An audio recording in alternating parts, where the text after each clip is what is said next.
Hi YouTube, welcome to the Wood and Glass Art channel. My name's Gary. In this video, I'll show you the build process for my latest creation. It's a fusion of elements from a couple of my previous designs. This piece, which I created over 10 years ago, is still one of my favorite designs, and I've long thought about dusting off the pattern and reimagining it. And then this design I created in 2023, and what I liked about this piece is the roping effect around the edge and the 3/4 round steam bent wooden cradle which holds the glass. All elements I knew I'd incorporate in future builds. Taking those elements, I designed and built this piece I named a Hummingbird's Tear. Let me tell you a bit about this project. The center motif is modeled after the sparkling volatier hummingbird, which is native to South America.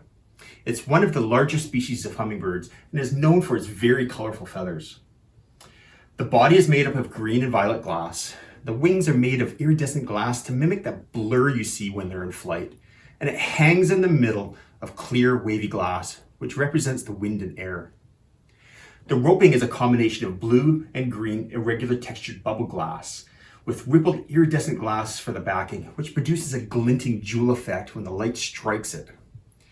The wooden cradle is a steam bent 8-layer lamination of African mahogany and 2 varying shades of red cedar. It's finished off with 3 coats of tung oil and 2 coats of paste wax. The leather cording is used for the strap hanger and attached to the frame's post with a clove hitch, then bound with UV resistant thread. The thread is protected with a coat of clear lacquer to prevent it from fraying over time.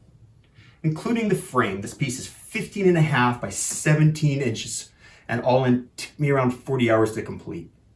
I hope you'll enjoy watching the creative process unfold. And don't forget to hit subscribe if you'd like to follow me on future projects.